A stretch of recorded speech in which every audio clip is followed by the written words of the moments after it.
puis en passant, je voulais juste mentionner une chose. Parce que j'ai donné le email la semaine passée, puis donc j'ai donné le email aux frères et aux sœurs, juste pour qu'ils puissent, par exemple, m'envoyer un email pour me donner une nasiha, ou bien pour me rappeler quelque chose, ou bien pour me poser une question sur des choses que je pourrais répondre, mais comme je dis, bon, à la base, le mieux c'est de retourner si vous avez des questions. Essayez de les poser à ceux des ulama que vous connaissez, si vous êtes capable de les appeler. Toutefois, si c'est des questions générales ou bien des clarifications de qu'est-ce que j'ai expliqué qui n'ont pas été expliquées clairement, ou bien des choses qui n'ont pas été correctement été expliquées, dans ce cas-là, vous pouvez me le faire connaître, vous m'envoyez ça par email, et puis moi je vais voir ce que je peux faire. De toute façon, la base c'est que on ne parle pas excepté de ce qu'on connaît. Et si on connaît quelque chose, on le dit. Et si on ne connaît pas, on ne le dit pas. Il n'y a rien de plus compliqué, il n'y a rien de plus simple que ça, en réalité, dans les questions de l'islam. Et souvent, on voit que des frères et des sœurs, ils se disputent au sujet de la religion. Ils commencent à faire des débats entre eux, puis des argumentations. Ah non, tel cheikh a dit ça, non, tel cheikh a dit ça, et tel livre dit ça, tel livre dit ça, il commence à se faire des disputes dans la religion. Comme si l'islam et la connaissance de l'islam, c'était uniquement là pour qu'on se dispute entre nous et qu'on commence à faire des compétitions dans l'ilm, pour savoir lequel connaît plus, lequel connaît pas plus. Et ça, c'est pas ça qu'on doit apprendre. C'est pas ça le but qu'on doit avoir en étudiant l'islam. Le but qu'on doit avoir quand on étudie l'islam, c'est premièrement d'adorer Allah subhanahu wa ta'ala, d'être capable d'appliquer notre religion comme il faut, d'adorer Allah comme il veut qu'on l'adore.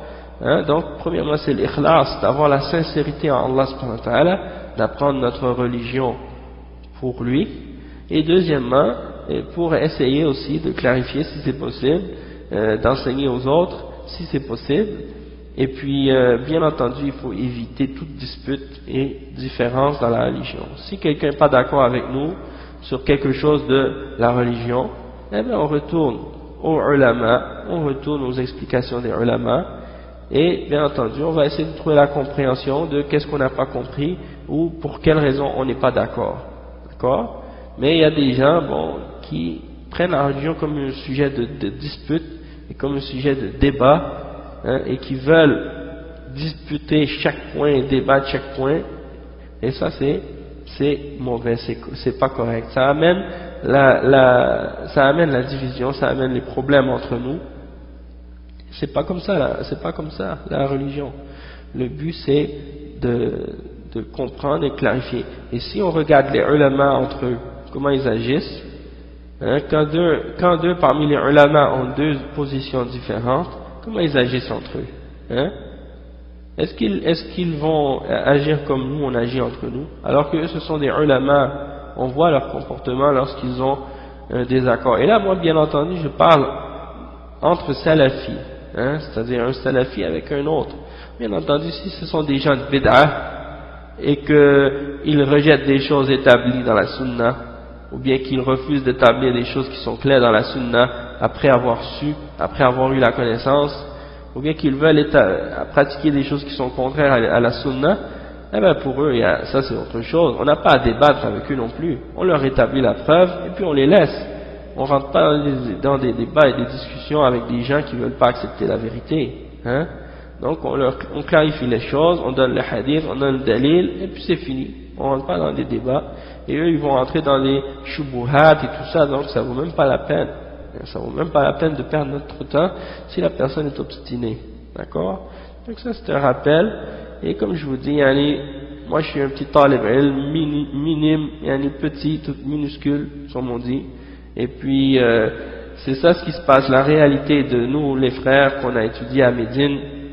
On connaît la réalité de notre ignorance. On connaît la réalité de notre ignorance, du sens que on a côtoyé des imams, on a côtoyé des ulama, dans le sens qu'on a vu la grandeur de notre ignorance à côté de ces hommes-là, et maintenant, en particulier ceux d'entre nous qui viennent de l'Occident, c'est-à-dire ceux d'entre nous qui sont partis là-bas en ne connaissant même pas rien du tout, même pas l'arabe, rien. On arrive là-bas et on commence à apprendre à zéro. Et qu'on trouve des élèves à côté de nous, des professeurs, des chouyours, qui sont très très avancés dans l'ilm. Et là on voit la différence. Et quand on revient ici, en Occident ou en France ou en Amérique, eh bien on est parmi des musulmans qui ont encore moins de connaissances que nous. Alors ça veut dire quoi? Ça veut dire que pour eux, ils vont considérer qu'on est des gens qui ont beaucoup de connaissances, alors qu'en réalité on est vraiment des gens on est des gens vraiment simples, débutants dans la connaissance de l'islam. On n'est pas plus savants que ça. On n'a pas atteint un niveau, disons, de connaissance qui nous permet d'établir des fatawa ou des choses comme ça. Et même si quelqu'un a complété 4 ans à l'université islamique de Médine, il n'est pas un alim quand il termine ses études. Et même s'il a un doctorat, il n'est pas un alim quand il termine ses études. C'est des études qui sont là pour, disons, nous donner les clés de la connaissance. Qu'est-ce qu'on étudie quand on est à Médine? C'est une étude qu'on nous donne, disons, les clés pour être capable par la suite de développer cette connaissance-là en étudiant avec les ulama et en commençant à suivre les méthodes traditionnelles que les ulama ont établies pour étudier l'islam. Mais c'est pas les études à l'université qui va faire de toi un alim. Et ça, il y a beaucoup de gens qui s'imaginent que les gens qui étudient là-bas, quand ils terminent, ça y est, c'est des ulama. Non, pas du tout. Ce sont des tulab ilm. Et au fur et à mesure qu'ils vont développer leur science, peut-être plus tard ils vont arriver à atteindre des niveaux dans la ilm. Mais disons que, pour commencer, ils sont pas là. On n'est pas là. Donc il faut savoir mettre les gens à leur place. Et il ne faut pas élever une personne. Laissons les ulama élever les autres. C'est pas à nous, entre nous, de s'élever nous-mêmes les uns les autres. D'accord? Donc comme je dis, retournons aux ulama. Si on a des questions à poser, on pose aux ulama, et on retourne aux ulama.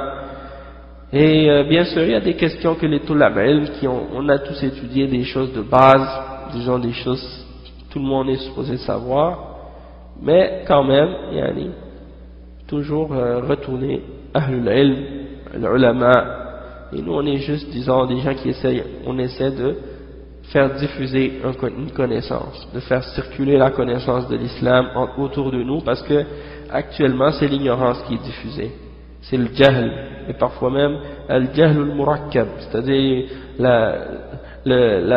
l'ignorance double, dans le sens que les gens ont appris des choses fausses, et maintenant il faut corriger ça.